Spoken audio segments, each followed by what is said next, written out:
বাড়ি কোথা? বাড়ি মুন্সিগঞ্জ। মুন্সিগঞ্জ। নাম জিজ্ঞেস করেন আগে। আপনার নাম? আমার নাম বিচারপতি শামসুদ্দিন চৌধুরী মানিক। বিচারপতি শামসুদ্দিন মানিক। মানিক কে? হাইকোর্টের। যেটা কয়েকদিন আগে একটা উপস্থাপন করছো, চ্যানেল আইটি। সেই মানিক কে? চ্যানেলাইতে হ্যাঁ হ্যাঁ, সেই মানিক কে? পাইতেছেন কেন বলেন? ভয়ে পালাইতেছি। কার বইয়ে? আর প্রশাসনের ভয়ে। প্রশাসনের বইয়ে?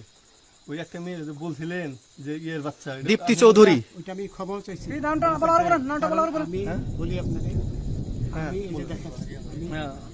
ইয়ে রোগী। কিসের? আমি তো কত রুগী নেই, মিডিয়াতে তো খুব সুন্দর। আচ্ছা আচ্ছা শোনেন শাহিন সাহেব একটু স্লো। আপনার কাছে এই মুহূর্তে এরা যখন ধরছে আমাদের প্রতিনিধি কি কি ছিল সাথে? আমি দাঁড়ান আপনার বলি। সাথে কি কি ছিল এটা বলেন। আমার সাথে ছিল ব্রিটিশ পাসপোর্ট, হ্যাঁ, বাংলা পাসপোর্ট, বাংলা পাসপোর্ট, টাকা টাকা, আর কয়টা কি ই কার্ড, ডেবিট কার্ড আর ই কার্ড, কি বলে, এই আমার ভিডিও করতেছ? আচ্ছা কালকে যে টাকাগুলো ছিল আজকে কোনো টাকা ছিল সাথে? আজকে ছিল না, আজকে যে কত 40